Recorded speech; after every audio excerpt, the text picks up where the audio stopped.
الحمد للہ وکفا وسلام علی عبادہ الذین اصطفیٰ خصوصاً علی خاتم الانبیاء اما بعد۔ السلام علیکم ورحمۃ اللہ۔ کیسر محمود سرگودا بھلوال، آپ نے بھائی صاحب کی یہ دو وائسیں بھیجی ہیں، وَلِلَّهِ الْمَشْرِقُ وَالْمَغْرِبُ فَأَيْنَمَا تُوَلُّوا، اور دوسری آیت وَنَحْنُ أَقْرَبُ إِلَيْهِ مِنْ حَبْلِ الْوَرِيدِ۔ یہ بندہ کہتا ہے کہ اللہ تعالیٰ عرش پر موجود ہوتے ہوئے ہر جگہ موجود ہے۔ پہلی بات تو یہ ہے کہ دیوبند اور بریلوی کے عقائد میں یہ بات ہے کہ اللہ تعالیٰ عرش پر موجود نہیں ہے بلکہ وہ لا مکان ہے۔ ٹھیک ہے، دیوبندی ہے تو اپنے عقیدے کی پہلے تو درستگی کر لے کہ ادھر کا ہو یا ادھر کا ہو، یہ معاملہ نہ ہو نہ ادھر کا رہا نہ ادھر کا رہا۔ اہل الحدیث اور امام اعظم امام ابو حنیفہ اور دیگر ائمہ رحمہم اللہ تعالیٰ کا عقیدہ یہ ہے کہ اللہ تعالیٰ کا عرش ساتوں آسمانوں سے اوپر ہے۔ اہل حدیث اور اہل سنت کا عقیدہ یہ ہے اور ائمہ دین کا عقیدہ یہ ہے کہ اللہ تعالیٰ اپنے عرش پر مستوی ہوا، بلند ہوا۔ قرآن کریم فرقان حمید نے فرمایا ثم استوى علی العرش، اور فرمایا الرحمن علی العرش استوى۔ عرش کے استوا کے حوالے سے اہل سنت کے امام مالک بن انس رحمہ اللہ کہتے ہیں کہ استوا جو ہے وہ معلوم ہے اور اس کی جو کیفیت ہے وہ مجہول ہے، اور اس متعلق سوال یعنی سوال بنانا، سوال کھڑے کرنا یہ بدعت ہے۔ اور اہل سنت اور اہل حدیث کے امام اعظم امام ابو حنیفہ رحمۃ اللہ علیہ کا یہ کہنا ہے، انہوں نے ابو مطیع البلخی کو شرح عقیدہ طحاویہ کے اندر جواب دیا کہ اللہ تعالیٰ کا عرش جو ہے وہ ساتوں آسمانوں سے اوپر ہے، فوق سبع سماوات، اور اللہ تعالیٰ اپنے عرش پر مستوی ہے، بلند ہوا، اور کہا کہ جو عرش کو ساتوں آسمانوں کے اوپر ہونے سے انکار کرے اور اللہ کو عرش پر مستوی ہونے سے انکار کرے فقد کافر، ایسا بندہ بے ایمان ہے، کافر ہے۔ اب رہ گیا معاملہ وَلِلَّهِ الْمَشْرِقُ وَالْمَغْرِبُ اور نَحْنُ أَقْرَبُ إِلَيْهِ مِنْ حَبْلِ الْوَرِيدِ کا، تو وہ ہم خود قرآن کریم سے پوچھ لیتے ہیں۔ ایک ہے کہ بندہ خود اپنے پیٹ سے اور اپنے ڈھیڈ سے آئیں بائیں چھائیں کرے۔ ہاں جی، ہم سوال رکھتے ہیں اللہ کے قرآن کے سامنے اور قرآن کریم اس کا آنسر دے گا کیسر محمود بھلوال کو اور اس بھائی صاحب کو جنہوں نے یہ آیت مبارکہ ان آیات کو پڑھا ہے۔ یہ پارہ نمبر 2 میں ہے وَلِلَّهِ الْمَشْرِقُ وَالْمَغْرِبُ۔ ٹھیک ہے جی، تو اس آیت کا کیا پس منظر بنتا ہے؟ یہ بات خود قرآن مجید سے پوچھ لی جائے تو جو آنسر اللہ کا قرآن دے وہی سب سے بہتر جواب ہوتا ہے نا۔ اللہ کا قرآن ہی جو جواب دے وہی جو ہے وہ سب سے بہتر جواب بنتا ہے۔ وَلِلَّهِ الْمَشْرِقُ وَالْمَغْرِبُ کے حوالے سے یہاں میرے سامنے ہے لَيْسَ الْبِرَّ أَن تُوَلُّوا وُجُوهَكُمْ قِبَلَ الْمَشْرِقِ وَالْمَغْرِبِ وَلَكِنَّ الْبِرَّ مَنْ آمَنَ بِاللَّهِ وَالْيَوْمِ الْآخِرِ، اور اسی طرح آیت جو بھائی صاحب نے پڑھی ہے۔ ان آیات کا پس منظر قرآن مجید فرقان حمید نے آپ کو یہ دیا، اس کے لیے آپ اسی پارہ نمبر 2 کے شروع میں آ جائیں۔ بھائی نے جو آیت پڑھی ہے وہ آیت 115 ہے، وَلِلَّهِ الْمَشْرِقُ وَالْمَغْرِبُ، اور لَيْسَ الْبِرَّ أَن تُوَلُّوا وُجُوهَكُمْ قِبَلَ الْمَشْرِقِ وَالْمَغْرِبِ، یہ آیت نمبر بن رہی ہے 177۔ اب ہمارے پاس 2 آیتیں ہوئیں، ایک بھائی صاحب نے جو پڑھی 115 نمبر کی آیت پارہ نمبر 2 میں، ایک 177 نمبر کی آیت یہ بھی پارہ نمبر 2 کے اندر ہے۔ ہم اسی پارے اور اسی صورت میں پارہ نمبر 2 کی شروعات دیکھ لیتے ہیں۔ اچھا جی، شروعات میں ہے سَيَقُولُ السُّفَهَاءُ مِنَ النَّاسِ مَا وَلَّاهُمْ عَنْ قِبْلَتِهِمُ الَّتِي كَانُوا عَلَيْهَا، قل للہ المشرق والمغرب یہدی من یشاء الی صراط مستقیم۔ سبحان اللہ سبحان اللہ۔ ہاں جی، یہ ہمیشہ دیکھا کریں، آپ خود آیت پڑھتے ہیں یا کوئی آیت آپ کو پڑھنے کے لیے دیتا ہے، اس سے پہلے کی آیات بھی پڑھا کریں، بعد کی آیات بھی پڑھا کریں۔ میں ایک موٹا اصول آپ تمام بھائیوں کو عرض کر دوں، قرآن مجید سب سے پہلے خود اپنی تفسیر آپ کرتا ہے، یعنی قرآن کریم اپنی آیات کو خود سب سے پہلے خود آپ ہی ایکسپلین کرتا ہے، کھول دیتا ہے آپ کو۔ اب میں اسی پارے میں موجود ہوں، کہیں اور ابھی نہیں نکلا، ٹھیک ہے جی۔ سیقولو ان قریب کہیں گے، السفہاء بے وقوف یعنی چول، من الناسی لوگوں میں سے، ما کس چیز نے، واللہم پھیر دیا ان کو یعنی مسلمانوں کو، ان قبلتہم ان کے قبلے سے، مطلب قبلہ اول بیت المقدس سے، اللہ تی وہ جو کہ کانو تھے وہ، علیہ اس پر یعنی قبلہ اول بیت المقدس پر، قل پیغمبر کہہ دیجئے، للہ اللہ ہی کے لیے ہے، المشرق مشرق، والمغرب اور مغرب، یہدی وہ ہدایت دیتا ہے، من جسے یشاء وہ چاہتا ہے، ٹھیک ہے جی، الی طرف، صراط راستے، مستقیم سیدھے کے۔ اب یہ ہے ان آیات کا پس منظر، اور یہاں میں یہ مشرق اور مغرب میں دو باتیں آپ کو کر دوں، کیا یاد کرو گے مفت میں ساتھ ساتھ؟ خیر مفت میں نہیں، میرا رب پروردگار مجھے کھانے پینے کو دے گا، پیسے دے گا مجھے، میرا اللہ اس بدلے انشاءاللہ جنت فردوس کی عطا کرے گا۔ تو یہ جو مشرق اور مغرب کا ورڈ ہے نا، قرآن مجید میں مشرقین اور مغربین کا ورڈ بھی آیا ہے، قرآن کریم میں مشارق اور مغارب کا ورڈ بھی آیا ہے۔ تو تین قسم کے ورڈ ایک ہی بات پر، مشرق یا مشرقین یا مشارقین۔ تو بلوال والے بھائی یاد کرو، مشرق، مشرقین اور مشارق۔ مشرق ہو گیا واحد، مشرقین ہو گئے تثنیہ، اور مشارق ہو گئے جمع۔ یہی مغرب، مغربین اور مغارب کے حوالے سے ہوگا۔ اس کے آگے پھر مزید بھی وضاحت ہے، وہ میں چھوڑ رہا ہوں فی الحال۔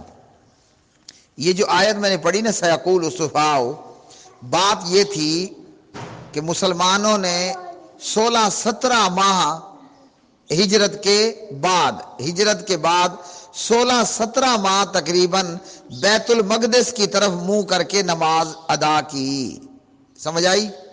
اب نبی پاک محمد الرسول اللہ صلی اللہ علیہ وسلم کی اکشا، آپ کی چاہت یہ تھی کہ مسلمانوں کے لیے بیت المقدس کی بجائے بیت اللہ کو، مسجد حرام کو قبلہ بنا دیا جائے، اور اس کے لیے ہمارے پیارے نبی جناب محمد الرسول اللہ صلی اللہ علیہ وسلم اپنا رخ انور، رخ اطہر آسمان کی طرف اٹھاتے تھے اور رب العالمین سے دل میں دعا کرتے تھے۔ یہ کہاں لکھا ہے جو محمد اقبال نے بیان کیا ہے؟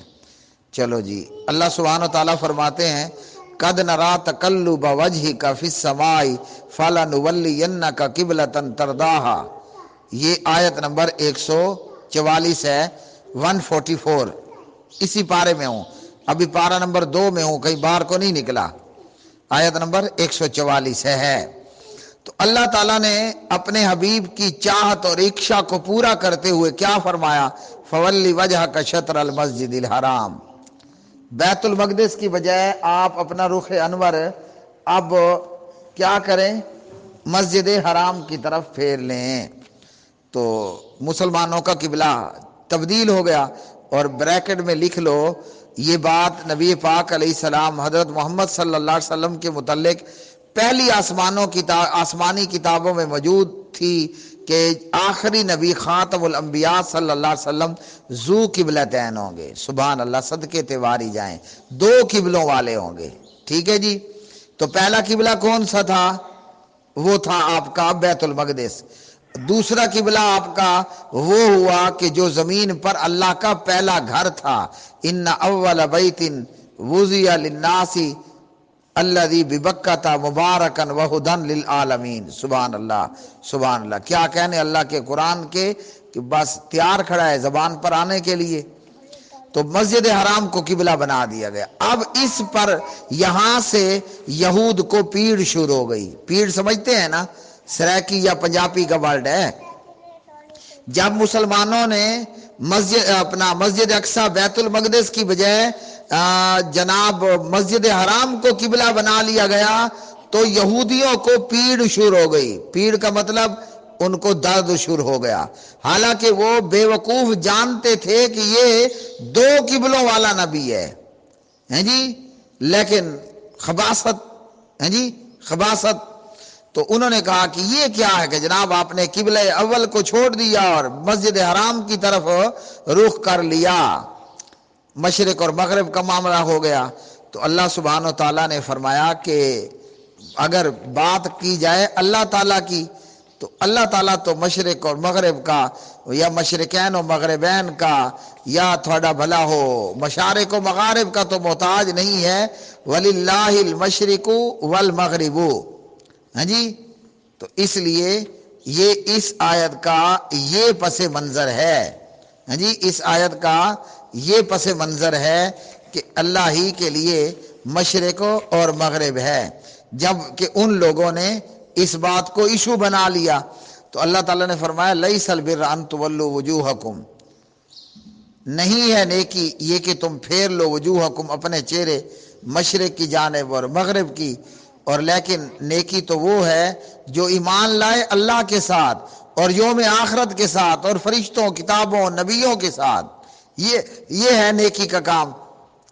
آگے بہت ساری نیکیوں کے کام اس آیت 177 کے اندر موجود ہیں۔ تو پیارے بھائی وَلِلَّهِ الْمَشْرِقُ وَالْمَغْرِبُ کا یہ پس منظر ہے۔ اس آیت میں آپ کو یہ تھوڑی بتایا گیا کہ اللہ تعالیٰ ہر جگہ موجود ہے، یہ آپ نے کہاں سے نکال لیا ہے جی؟ ہاں، وَلِلَّهِ الْمَشْرِق لے لیں یا فَأَيْنَمَا تُوَلُّوا ثَمَّ وَجْهُ اللَّهِ لے لیں۔ آپ کو تو شاید آیت مزید نہیں آتی تھی، میں آپ کو پڑھ کر کے بتا دیتا ہوں۔ سورۃ الحدید اور سورۃ المجادلہ میں ہم تھوڑی دیر کے لیے چلے جاتے ہیں، وہاں اللہ تعالیٰ کی معیت کے حوالے سے جو آیات ہیں وہ بھی آپ کو پڑھ دیتا ہوں تاکہ آپ کو ڈھونڈنے کی مشکل پیش نہ ہو، دوبارہ ان آیات کو لے کر آنے کی زحمت آپ نہ کریں، اور آپ کا ان آیات کے لے آنے سے پہلے ہی میں آپ کو وہ آیات بھی بتا دیتا ہوں۔ کیا یاد کرو گے کہ کس حاتم طئی کے ساتھ ہمارا پالا پڑا ہے۔ پہلے آ گئی ہے سورۃ المجادلہ۔ سورۃ المجادلہ کے اندر اللہ سبحانہ تعالیٰ نے فرمایا الم تر ان اللہ یعلم ما فی السماوات و ما فی الارض ما یکون من نجوی ثلاثۃ الا هو رابعہم، ہاں جی، آگے میں ٹکڑے پڑھ رہا ہوں، الا هو سادسہم، ہاں جی، اور فرمایا الا هو معہم اینما کانوا۔ تو یہ کیا کہہ رہا ہے قرآن؟ کیا نہیں آپ نے دیکھا کہ بلا شبہ اللہ جانتا ہے جو کچھ آسمانوں میں ہے اور جو کچھ زمین میں ہے، نہیں ہوتی کوئی سرگوشی تین آدمیوں کی مگر وہ ان کا چوتھا ہوتا ہے یعنی اللہ، اور نہ پانچ کی مگر اللہ ان کا چھٹا ہوتا ہے، اور نہ کم کی اس سے اور نہ زیادہ مگر وہ ان کے ساتھ ہوتا ہے۔ تو یہاں میت کے لفظ ہے نا، کدھر گیا؟ ہاں جی، یہاں خمسہ اور سادسہ اور اللہ ہوا معہم، مع کے اندر جو ہے وہ میت کی بات ہو گئی۔ سورۃ الحدید بھی آپ کو دکھا دیتے ہیں جناب۔ سورۃ الحدید میں ہے وَهُوَ مَعَكُمْ أَيْنَمَا كُنْتُمْ، آیت نمبر 4 کے اندر، اور وہ یعنی اللہ معکم تمہارے ساتھ ہے، اینما جہاں کہیں کنتم تم ہو۔ اب یہ جو معیت ہے نا پیارے بھائیوں، یہاں سے کوئی یہ کہے کہ اللہ تعالیٰ ہر جگہ موجود ہے اور فلاں فلاں، یا کوئی وحدت الوجود کا عقیدہ یا شہود کا یا حلول جلول کا عقیدہ بنا لے تو یہ عقائد کفریہ اور شرکیہ عقائد ہیں۔ معیت بھی اللہ تعالیٰ کی باقاعدہ ایک صفت ہے، اس میں ہم چوں چرائیں آئیں بائیں کیے ہو بہو اسی طرح ایمان لاتے ہیں۔ معیت یہ اللہ تعالیٰ کی صفات میں سے ایک صفت ہے۔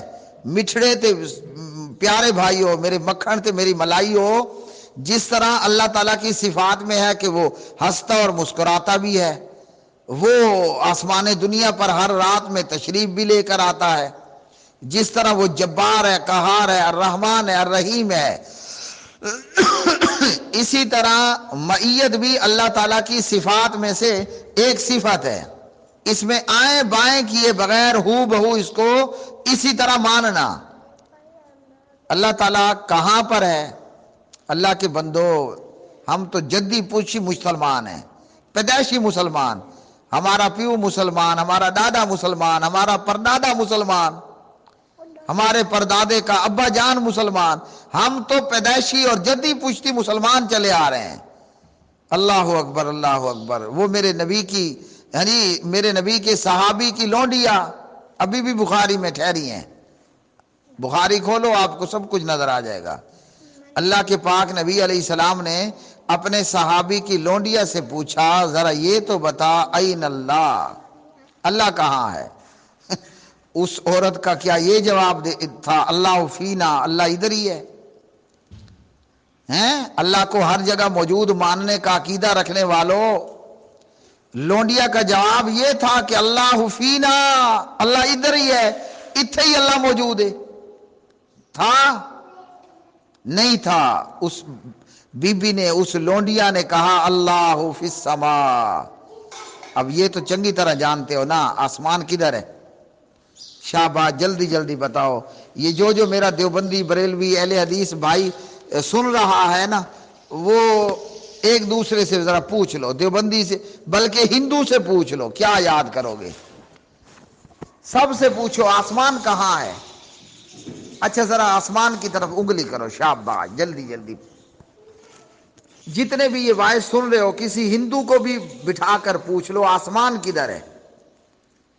ذرا آسمان کی طرف اپنا منہ کرو اور اپنی انگلی کرو، ابھی دودھ کا دودھ پانی کا پانی ہو جائے گا۔ آسمان کہاں پر ہے؟ پوچھو۔ کافر بھی کہے گا او اوپر آسمان ہے، میری انگلی بھی کھڑی ہو گئی ہے، اور کھڑی بھی اتا نو کھڑی ہوئی ہے، تھلے نو کھڑی نہیں ہوئی، اوپر کو اٹھی ہے۔ پیغمبر کے صحابی کی مواحدہ مومنہ لونڈی کہتی ہے اللہ فی السماء، اللہ تو آسمان میں ہے۔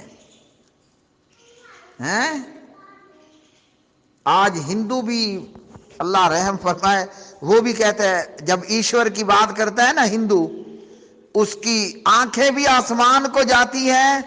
اللہ کی قسم میں نے ہندوؤں کو دیکھا ہے،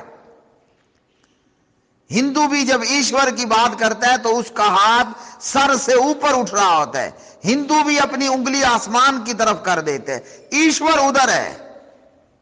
تم چنگے مسلمان ہو، اللہ ہر جگہ موجود ہے، پھر کہتے ہو کہ وہ لا مکان ہے، ایک طرف ہے موجود ہے، تیسرے کہتے ہو لا مکان ہے، پھر کہتے ہو من تو شدم تو من شدی، من جا شدم تو تن شدی، میں تو ہو گیا، تو میں ہو گیا، میں جا ہو گیا، تو جسم ہو گیا۔